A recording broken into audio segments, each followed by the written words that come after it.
I smoothed the invisible creases on my navy blue dress, the one I always wore for family dinners. Respectable enough that Marissa wouldn't sigh at me, simple enough that I felt like myself. At 77, I'd stopped trying to impress anyone, but I still liked things neat.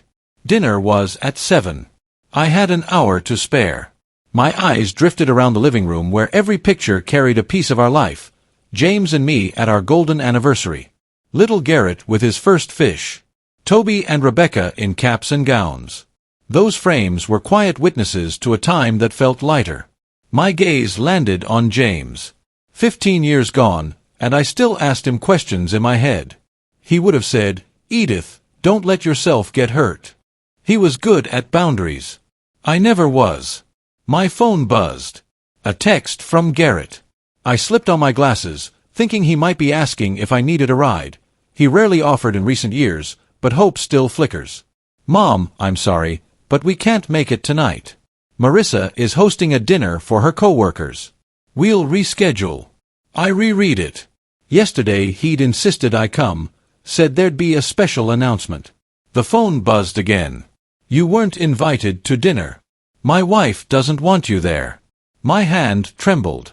The calm in the room thinned into a cold ring around my heart. It was his name. His number. My son. I sank into the chair with the phone in my fist like it tethered me to the world. Memories flashed fast. Kindergarten Garrett clutching my skirt. Teenage Garrett mumbling about girls. Beaming Garrett introducing Marissa. And now a message that didn't sound like my boy at all. Lightless, clinical. How long had these conversations happened without me? How many, "we should invite her," chats were just performances? A glossy brochure glared up at me from the coffee table. River Ridge Estates. Their new townhouse on the river. Private dock. The place I'd put $120,000 toward 6 months ago. "It's an investment in the future, Mom," Garrett had said. Family gatherings. "Your corner will be there too." My corner. I felt a laugh catch on a splinter. Apparently, that corner evaporated.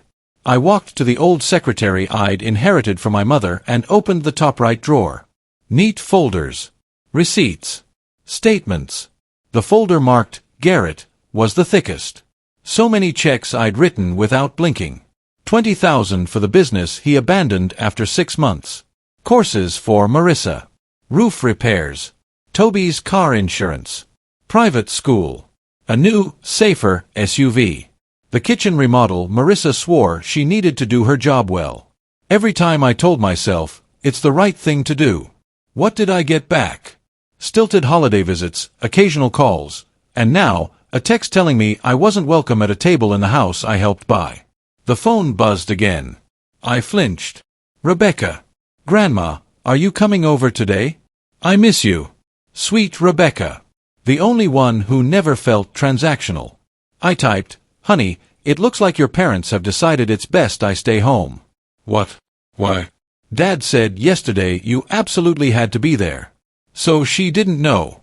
I pictured her standing in that polished kitchen I'd partly paid for, looking confused.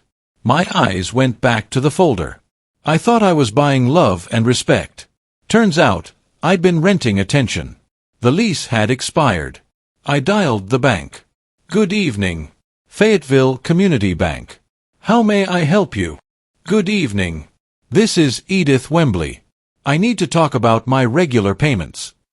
After the security questions, the plan took shape. Sharp, cold, fair. "I'd like to cancel all automatic payments and transfers from all my accounts," I said. "Every single one. And I need to revoke the power of attorney I gave my son, Garrett Wembley." A pause. "All payments, Mrs. Wembley? You have quite a few." "Yes." "All of them. Start the suspension today. I'll come in first thing in the morning to sign everything." Another pause. "We can temporarily suspend all payments pending your signature." "Good. Do it now." While she typed, I looked at James's picture. "You were right, love. Don't let people sit on your neck, even if they share your last name." "All set, Mrs. Wembley. Temporary suspension activated. You have a total of 174 regular payments and transfers." 174. "Thank you," I said, and hung up. It felt like shrugging off a backpack I didn't realize I'd been carrying. The phone vibrated. Garrett. I didn't pick up. I typed a message, hovered over it. Then pay your own way. Hey, freeloaders. I stared at the words. Was I ready to shatter the fragile peace I'd kept with money and silence? But they'd shattered it first. I hit send. Then I turned the phone off. I changed out of the navy dress and into my house clothes. Made tea. Pulled out the book I'd promised myself I'd read. For once, I did something for me. Tomorrow would be a new day. 174 receipts. 174 reasons to move on. The bank opened at 9. I arrived at 8:40. I'd slept without pills for the first time in years. Morning, the young teller chirped. Can I help you? I need to see Linda Howard. Linda had known James and me for decades. In her office, she took my hand. Edith, I heard about your call. All 174 payments are paused. Is something wrong? I want to cancel them, for she removed her glasses and polished them, her thinking gesture. Are you sure? It's a big step. I'm sure. She printed a thick stack. Here are your regular transactions from the last year, in case you want to review. The first line, $3,800, their mortgage. I saw us touring that house, Garrett saying, you'll have your own room on the first floor, no stairs. A room I never slept in. Next, $850 quarterly, Marissa's SUV insurance. Country club dues. Private dental clinic for Toby's bite. Rebecca's tuition, the only payment I didn't regret. Here are the cancellation forms, Linda said. And the power of attorney revocation. Read and sign if you agree. I did. My hand was steady. If you need anything else, she said gently. I'm okay, I told her. And for the first time in a long time, I meant it. From the bank, I went straight to my attorney. Francis Whitaker had represented our family since James was alive. What can I do for you, Mrs. Wembley? He asked, eyes warm. I want to change my will and set up a trust that protects my assets. We talked for an hour about irrevocable trusts, durable power of attorney, and guardrails in my will. When I left, I had 15 missed calls from Garrett, 7 from Marissa, 3 from Toby, none from Rebecca. At the supermarket, I bought groceries for one. It felt surprisingly good. Rebecca was on my porch when I got home, knees hugged to her chest. Grandma, I called all day. I had a full day, dear. Come in. Ever. And cut off Garrett's access. In the kitchen, she sat while I set the kettle on. Dad's in a panic, she said. He says you canceled everything. I did, I said. I'm done supporting your family.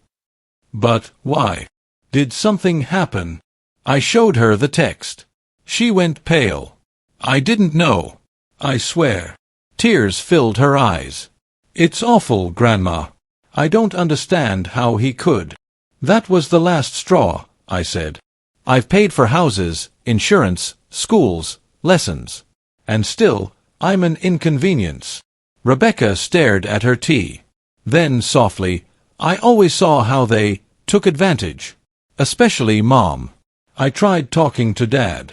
They'll have to handle their bills, I said. They both have good jobs. My phone lit up with Garrett's name. I muted it. Not today, I said. You look different, Rebecca said. Steady. I feel it, I said. After she left, the house went quiet. A notice arrived. Toby's card declined on a charge. That didn't take long. Poor boy was living on plastic. The doorbell rang. Laureen stood there, basket in hand, eyes searching mine. I called. You didn't answer. I thought I'd check on you. Come in. I turned my phone off. I told her everything. By the end, she squeezed my hand. At last, she said. I've watched them use you for years. I'm proud of you. We talked until dusk, like two women and not just titles. Mother, grandmother. It was blissful. Later, I checked my phone. 37 missed calls. 23 messages. The tone went from indignant to frantic. Mom, why isn't the mortgage going through? Edith, it's Marissa. We need to talk. Urgently. Grandma, my card's blocked. I'm stuck in town. 10 minutes ago. Mom, I'm coming over. We need to talk. The car pulled up. Garrett. Alone. No Marissa, the first surprise of the night. He stood in the doorway, shirt wrinkled, eyes panicked. What's going on? The bank says you revoked everything. We can't pay the mortgage. I set water to boil. Tea. What tea? He flung his hands. Marissa is hysterical. I cancelled all 174 payments, I said. I'm not resuming them.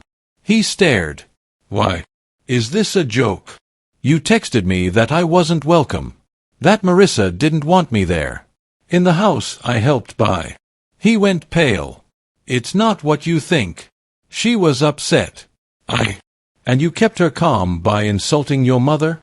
Mom, please. We have a mortgage, loans, Toby's tuition. Did you think about respect when Marissa mocked my clothes? When Toby missed my birthdays? When no one called on the anniversary of James's death? He folded in on himself. We appreciate you. We do. Sometimes there are misunderstandings. We all love you, even Marissa. I looked at my son, 54 years old and still stumbling around the word love like it was a couch in the dark. I don't believe you, I said. You love my money. You love my help. You love my willingness to fix things. But me? No. He lurched up. How can you say that? When did you last ask how I was? No reason. Not because you needed something. His silence said enough. He tried one more time. Come over this weekend. We'll talk. No, I said. My decision is final. Then how are we supposed to pay for? You're adults. You'll manage. Anger flashed in his eyes.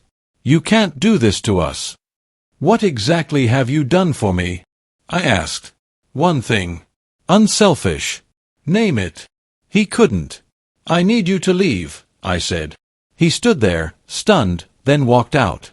The door clicked shut. My hands shook, but I didn't run after him.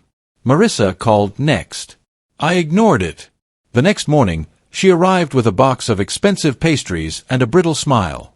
Edith, good morning. May I come in? We need to talk. I let her. There's been a misunderstanding, she began. Garrett shouldn't have sent that. We were stressed. Guests, planning. Marissa, I cut in, you're here for the money. Her smile faltered. We appreciate your help. You're an important part of our family. So important you didn't want me at your table. That night was special. Potential clients. Everything had to be perfect. And I'd ruin it with my old-fashioned dress? An awkward comment. I raised an eyebrow. That's not what I meant, she snapped. Don't destroy the family over this. We could lose the house. The house I helped pay for. Which you helped pay for, she corrected. We put in money too. Marissa, I leaned forward, I'm done financing your life. The house, the cars, Toby's bills, done. Final decision. The friendliness slid off her face like a mask. You can't do this. After all we've done for you. What exactly have you done for me? Silence. She stood, cheek stiff. You'll regret this. Who will take care of you when you're too old to live alone? I will, I said. The way I took care of myself before I started spending myself on your family. She paused at the door. This isn't over. Garrett has rights. To what? My money. I shook my head. Do not come back until you learn respect. After she left, the house felt like a stage after the curtain drops. Quiet. Still. Free. I called Laureen. Remember that mountain trip next month? I asked. If the invitation still stands, I'd like to come. It stands, she laughed. I'm thrilled. I made a list, things I wanted to do, places to go, classes I'd put off because there was always a crisis to fund. It was my time now. 2 quiet weeks passed. Rebecca visited, but no one else. On a sunny Tuesday, Laureen arrived with croissants and gossip. "How's the free life?" she asked, pouring coffee. "Strange," I admitted. "I keep feeling like I've forgotten something, then remember the only person I'm responsible for is me." "I saw Marissa at the store," she added. "Buying canned goods. Hair not perfect." I raised an eyebrow. "Really? It's time they learned to live within their means." "For once, we agree," I said, and we paged through a travel catalogue. "James always wanted to show me Italy." "Let's go in June," Laureen said. "What are we waiting for?" I booked a consultation that afternoon. The doorbell rang again. Toby, rumpled and grey under the eyes, stood on the steps. "May I come in?" He wouldn't take tea. He came for money. "I owe about 7,000, he admitted. "I got carried away. Phone, trip, a few parties." "Toby," I said gently, "you're 23. You've been working almost 2 years. Why haven't you learned to manage your money?" "I always had help," he mumbled. "Exactly. And that stops now."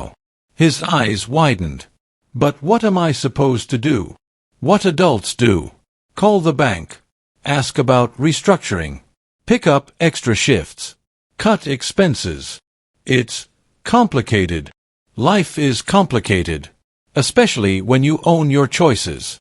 He started to bristle. "So you're punishing me because of Dad?" "I'm not punishing anyone. I'm refusing to fund an unhealthy dynamic. When was the last time you visited me for no reason?" Silence. I softened. "I won't give you money.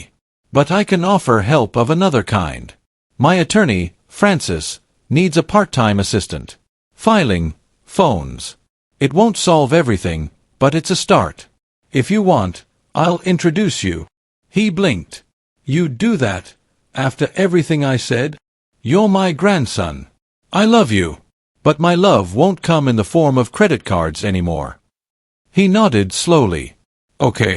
I'll try." That evening, Rebecca came for dinner.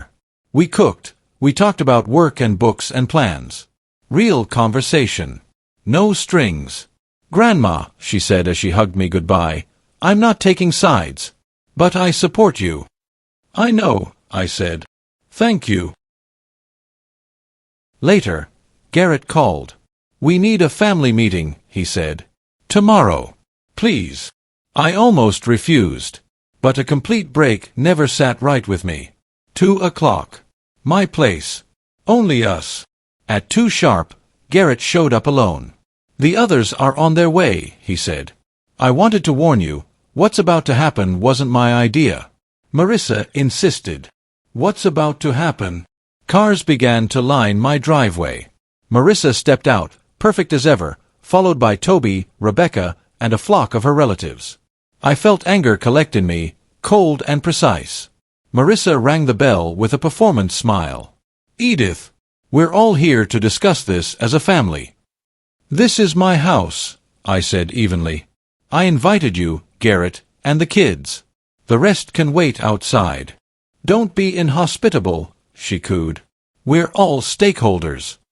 Either they go, I thought, or this ends now. I didn't raise my voice. I didn't have to. A tense beat. Then her father murmured that they'd wait in the cars. I let Marissa, the kids, and Garrett Indiana. "What is this circus?" I asked once the door closed. Marissa clasped her hands. "Your decision affects everyone. My parents rely on us for their nursing home. Garrett's brother needs support." "Toby." "Garrett's brother?" I turned to my son. "Neil, the one I haven't seen in 5 years because you forgot to invite him to anything?" Marissa barreled on. "Your selfishness has created a domino effect. We'll lose the house. Toby might be evicted." "You can stay with your parents a while," I told Toby. "We can barely get by," Marissa snapped. "The bank will foreclose if we don't pay by the end of the week." I looked at Rebecca. "Are you here to ask for money too?" She met my eyes. "No, Grandma. I'm here so they don't speak for me. I respect your decision." Marissa shot her a look, then turned back to me, voice syrupy. "We're ready to compromise. Garrett made a mistake. We're all paying for it. This isn't about one message, I said. It's about years of neglect and use. We're family, she protested. Where was that family when I spent holidays alone? I asked. When I was sick and no one brought me medicine. When James's death day came and went without a call. Silence. Only Marissa held her pose. We're busy, she said. We have jobs.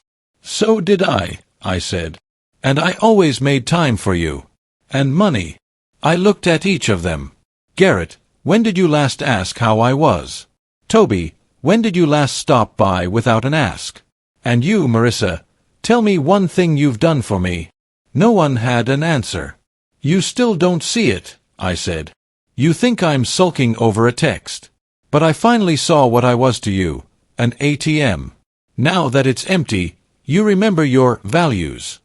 You selfish old woman, Marissa hissed. What exactly have you done for me? I asked again, calm as a stone. Her mouth opened. Nothing came out. I turned to Garrett. I've loved you since the day you were born. I always will. But I won't participate in this anymore. I won't fund your life. I won't ignore disrespect. What do you want us to do? He asked. Beg. No, I said. Grow up. Marissa laughed sharply. We need money now, Edith. Not from me, I said. Family is all you have, she warned. You'll regret this when you're alone. Family isn't a shared last name, I said. It's care. It's respect. It's attention. Things I haven't seen from you in years. I turned to the kids. My door is open to you both. Not for money. For real conversation. Rebecca nodded, eyes shining. Toby kept his gaze on the floor. Please leave, I said. We're done here. You're kicking us out. Marissa sputtered. I'm asking you to go. She grabbed her purse. You'll regret this, she threw over her shoulder. Garrett hesitated. Mom. Go, I said softly. When you're ready to talk about us, not money, I'll be here. They left. I exhaled. I should have felt broken. Instead, I felt clean. Laureen called. I just passed your house, she said. Was that an entire delegation? Marissa's idea of a family meeting, I said. If you're free, come over. And bring that wine we liked. On my way, she said. That night, after the last glass was rinsed and the house was still, I knew this pain was a necessary cut. It would heal into something stronger. 6 months later, the Tuscan sun warmed my face on a terrace above rolling vineyards. Laureen scribbled in her travel journal beside me. I can't believe we're here, I said. James would be so happy. He'd be proud of you, she said, raising her glass. To the new Edith. We clinked. A lot changed in 6 months. Garrett and Marissa tried every tactic, from threats of lawsuits, which dissolved after I put Francis on speakerphone, to apologies that slid neatly into requests for cash. I stayed firm. Eventually, the calls dwindled. They sold the house and moved to a smaller apartment. Marissa took extra work. Garrett finally learned what a budget looks like. Toby surprised me.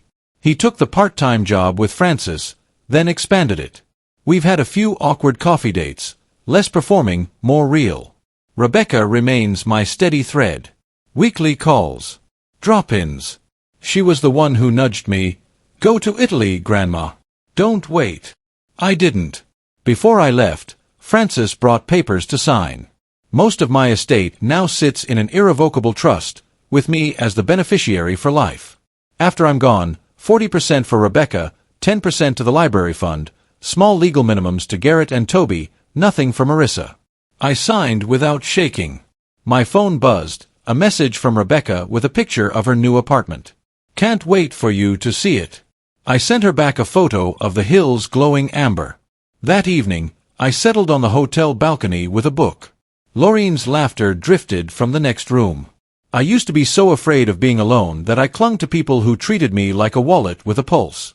Letting go gave me exactly what I'd been chasing. Peace. Less noise. Better people. Marissa once told me I'd regret this when I was all alone. But I'm not alone. I'm with myself. Finally, tomorrow, we'll tour a winery, then a little museum in the next town. No schedules. No demands. Just what brings joy. My phone vibrated again. Garrett's name. Once upon a time, I would have answered before the first ring finished. I set it face down. Whatever he had to say could wait. I looked up at the star-scattered Italian sky and smiled. 174 receipts behind me. Freedom ahead. Freedom to be myself without asking anyone's permission.